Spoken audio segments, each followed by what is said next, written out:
सूत्रों से खबर यह है कि बिहार के डिप्टी सीएम सम्राट चौधरी की सीट पर भी पेच फंसा हुआ है। क्यों? क्योंकि मुख्यमंत्री नीतीश कुमार की आपत्ति के बाद सम्राट चौधरी की सीट पर यह पेच फंस गया है। दरअसल तारापुर सीट पर जेडीयू अपना उम्मीदवार चाहती है। सीट बदलकर चुनाव लड़ सकते हैं अब सम्राट चौधरी, ये जानकारी मिल रही है। तारापुर की जगह पटना की किसी सीट से चुनाव लड़ सकते हैं सम्राट चौधरी। एक और बड़ी खबर है कि नीतीश कुमार से मिलने पहुंचे संजय झा और ललन सिंह। कल देर शाम दोनों पर नाराज हुए थे नीतीश कुमार, सीएम नाराज हुए थे और सीट शेयरिंग पर जेडीयू की सीट जाने पर नाराज हुए थे कि जेडीयू के हाथ से कैसे चली गई ये सीट। आज सीटों के बंटवारे पर हो सकता है फाइनल फैसला।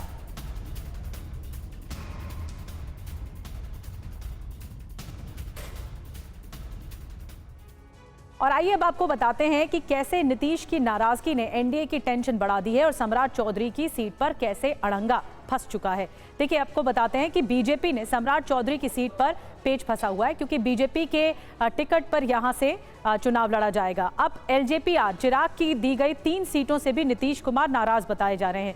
जो चिराग पासवान को 3 सीटें दी गई हैं, नीतीश कुमार चाहते थे कि जेडीयू के खाते में जाए, जेडीयू का उम्मीदवार यहां से हो। ये 3 सीटें कौन सी है? सोनबरसा, राजगीर, मोरवा सीट देने से नीतीश कुमार नाराज हो गए हैं। अब सम्राट चौधरी की सीट भी बदल सकती है, इस पर भी काफ़ी गतिरोध है, जैसा कि जानकारी मिल रही है। नीतीश कुमार खुश नहीं है। नीतीश जेडीयू के लिए तारापुर सीट चाहते हैं जहां से सम्राट चौधरी लड़ रहे हैं। अब उन्हें अपनी सीट बदलनी पड़ेगी नाराजगी के चलते। क्या ये फैसला होगा और कहां से लड़ते हैं, ये अहम सवाल है। और इसके अलावा एलजेपी-आर में भी नाखुश हैं क्योंकि पहले तो ये कहा जा रहा था जब सीट शेयरिंग फॉर्मूला तय हो गया, औपचारिक ऐलान हो गया कि सब खुश हैं, सारे दल खुश हैं और आश्वस्त हैं कि जीत पक्की होगी।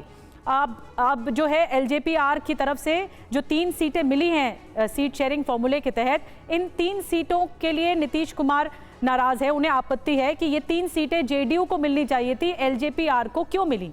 यहीं पर ही पेच फंसा हुआ है। रुपेश के पास चलते हैं। रुपेश, पहले तो तारापुर सीट को लेकर थोड़ा कंफ्यूजन है। क्या वाकई सम्राट चौधरी अब कोई और सीट देखेंगे?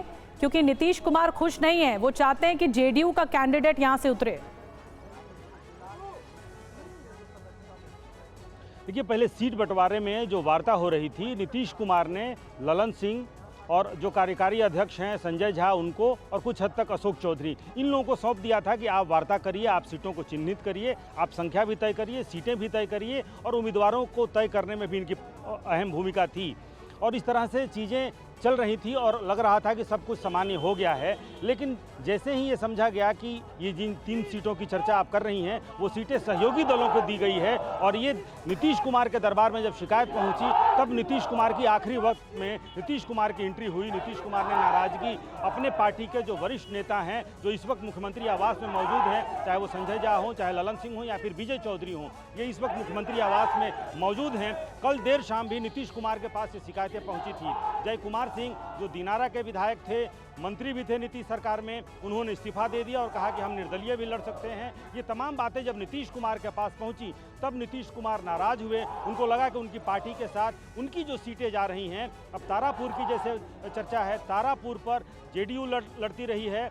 जेडीयू पिछला जो उपचुनाव हुआ था तारापुर में, उपचुनाव में भी जेडीयू लड़ी थी, लेकिन सम्राट चौधरी के लिए एक महफूज सीट उनको मुफीद लगा तारापुर, क्योंकि तारापुर सम्राट चौधरी के पिता श्री शकुनी चौधरी की सीट रही है, वहाँ से कई बार वो विधायक रहे हैं।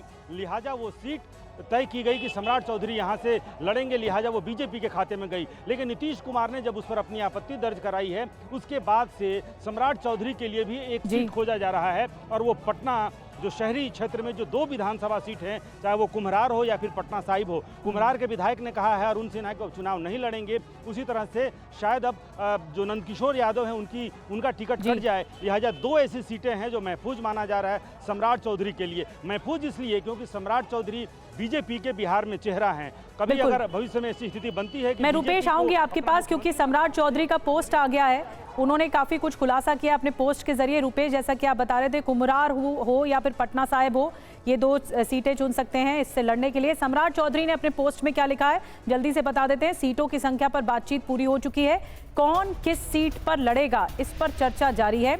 अंतिम दौर में सीट बंटवारे पर चर्चा हो रही है।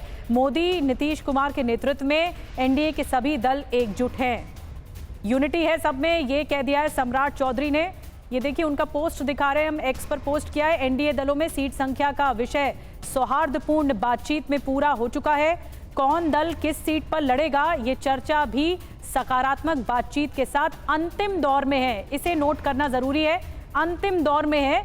मोदी जी और नीतीश जी के नेतृत्व में एनडीए के सभी दल एकजुटता के साथ आगे बढ़ रहे हैं।